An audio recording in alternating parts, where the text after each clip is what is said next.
Pote, ouais. Bon, on est bien ou pas? Alors, autostop. Alors, vidéo, elle s'adresse à des gens qui n'ont jamais fait du stop ou qui en ont peu fait. Les autres apprendront peut-être rien, mais c'est pour vous. Voilà, pour vous dire, c'est pas si compliqué. Ça peut se faire, franchement. Genre, ça peut marcher et tout. Ça peut quand même simplifier la vie, etc.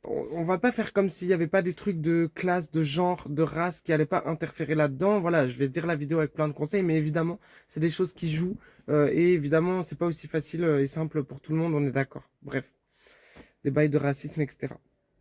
Bref, par les vacances, mettez vos petites tenues vacancières, vacanciers, d'accord? Il faut qu'on sente la fraîcheur de l'été dans votre regard et dans votre brushing, tu vois ce que je veux dire? Il faut que les gens, en fait, ils reconnaissent leur neveu, leur nièce, leur cousin, le stagiaire de l'entreprise, là, il faut qu'ils le voient dans vos yeux, se dire, c'est une personne que je connais, c'est bien, moi aussi j'ai fait du stop quand j'étais jeune, t'inquiète, il y a plein de gens qui disent ça. Bref, vous partez, voilà, il y a des couleurs qui apaisent, comme le bleu par exemple. Habillez-vous en bleu, ça calme les gens, ça calme les esprits. Vous partez d'une ville, eh bien allez voir sur Wiki, c'est le Wikipédia du stop. N'hésitez pas à regarder sur Maps. Dans les stations-service, il y a toujours un petit chemin pour arriver à pied. Du coup, genre, prenez une gare de RER à 20 minutes à pied de votre station-service. Au lieu de vous galérer à partir d'une porte où là, tout le monde part dans la banlieue, nanana, pas loin. Les gens, ils vont en voiture pas loin. Là, vous serez direct sur l'axe. Tu vois ce que je veux dire? Voilà, péage ou station-service pour commencer, c'est le meilleur. Et du coup, si vous pouvez trouver un RER pas loin de ça ou une gare de votre train régional, nanana, partez plutôt de là, un peu de transport, puis partez de la station-service. Prenez 20 minutes à pied, vous arrivez dans la station-service. Faites le tour des pompes à essence et des machines à café. Bonjour, je veux pas vous déranger. Voilà, je fais de l'autostop, j'essaye d'aller à telle ville, la prochaine ville, pas loin, tu vois. Tu lui dis la prochaine ville, tu lui dis est-ce que vous pourrez me déposer à une station-service d'ici là? La personne, elle te dit oui, non. Si elle te dit non, t'accueilles son non. Ça la rassure, tu vois ce que je veux dire. Et là, bah voilà, tu continues, tu demandes, tu te poses si t'en as marre. Tu recommences et tu fais t'enchaînes les gens. On ne vous dépose pas sur un endroit qui va vous faire perdre du temps, de l'énergie, un endroit vraiment isolé, perdu au milieu de rien là, où vous allez être sur un rond-point ou une rocade ou je ne sais quoi. Surtout, essayez de rester sur les stations-service qui sont directement desservies par l'autoroute, ou bien genre les péages à la limite, mais pas n'importe quel péage, pas ceux avant d'arriver à une ville par exemple, parce que ça, il y aura personne. Donc réfléchissez bien à ça, mais genre faites-vous déposer à un endroit où il y a du monde, et si la personne vous dit je peux vous déposer à tel endroit, je fais que 10 kilomètres et je vous dépose là, non, non, non, dites écoutez, je préfère aller, non, non, non. Avant d'arriver à une ville, par exemple, si vous avez un embranchement, une ville et un embranchement, eh ben, assurez-vous bien de vous faire déposer à la station-service avant la ville. Et si vous pouvez arriver jusque-là, voilà, faites-en votre point d'arrivée. Et après, allez chercher quelqu'un qui part sur votre route. Et comme ça, vous êtes sûr, et pas en rocade ou je ne sais quoi. Prenez directement, non, quelqu'un qui va au moins vous faire faire un petit bout de trajet après et vous déposer à la station-service juste après votre ville. Ça, ce sera très utile, d'accord? Où on perd de l'énergie, du temps, etc., c'est les endroits où on est déposé à des endroits de merde. Et les endroits, c'est vrai, où on est sur le bord du rond-point, un peu impuissant. Voilà, ça nous arrive à tous. C'est vrai. On peut avoir voilà, des trucs d'attente, etc. Moi, personnellement, je crois qu'il m'est jamais arrivé des trucs trop hard. Voilà, je sais que c'est arrivé à des gens.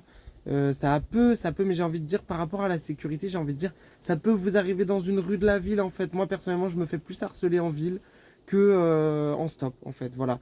Mine de rien, le stop fait le tri. Je sais un peu que je vais m'attendre à entendre peut-être des discours, voilà, qui sont pas forcément proches de moi. On a le droit de se taire en stop aussi, hein. On a le droit de demander, une fois qu'on est arrivé dedans, voilà, de pas trop donner suite à la conversation.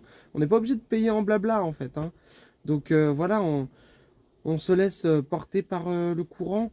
J'ai vraiment peur pour votre sécurité, ce que je peux comprendre. Donc, comme je disais, les autoroutes sont des endroits sécurisés. Il y a des caméras de surveillance, il y a des, voilà, en fait, toutes les plaques sont enregistrées, voilà. Donc, il y a déjà quelque chose où, en fait, ça dissuade les conducteuristes. Sur les autoroutes, vous aurez moins de chances d'avoir de la merde qui vous arrive, sûrement.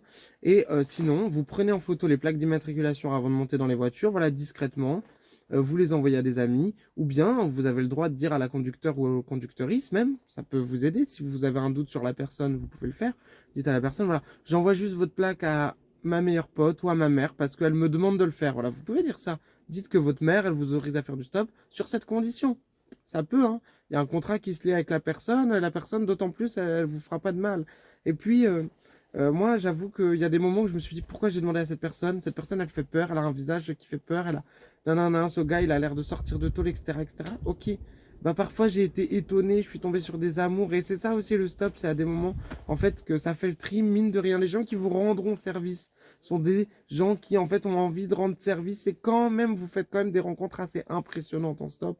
du style waouh, toutes ces personnes qui m'ont aidé, aujourd'hui je suis arrivé à bon port pour 0 €. Il y a des gens, ils vous fileront de l'argent, il y a des gens, ils vous fileront des gâteaux, ils vous paieront le café, ça arrive, ils vous paieront une clope.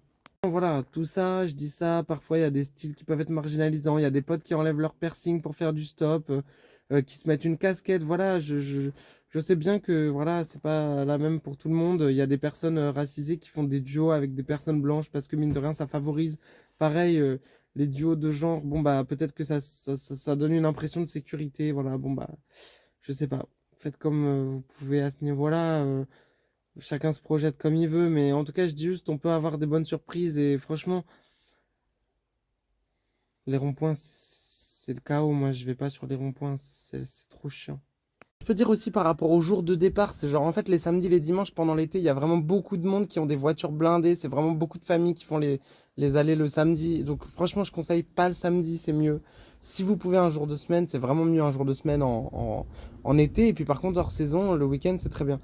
Et sinon, aussi un autre truc, si vous avez un gros trajet à faire, pas de panique, c'est-à-dire en fait, vous pouvez le faire en 2 jours, partez à 15 heures un jour et dites-vous, le soir, quand la nuit commence à tomber et que je suis un peu fatigué, je marche le long, je sors de la station-service, je marche 10 minutes dans la forêt, je plante ma tente, ou bien je dors sur le sol, c'est la canicule, il fait chaud, il va rien vous arriver, vous êtes au milieu de rien, et ça fait du bien aussi de se rendre compte qu'on peut le faire, en fait, que c'est pas si hard, que c'est pas si grave, que c'est pas si... Voilà, vous allez vous réveiller, il va être 5 heures du matin, si vous êtes deux, bah tant mieux, vous vous rattraperez, vous dormirez dans les voitures, vous vous relayerez. Et puis sinon, voilà, si vous êtes dans de la route, en tout cas, vous ferez peut-être pas ça le jour, le premier stop, mais c'est une option qui existe aussi, quoi. Dormir dans un coin reculé, mettez un hamac, si vous avez un hamac, je sais pas. Franchement, c'est pas infaisable, surtout avec la réchauffement climatique.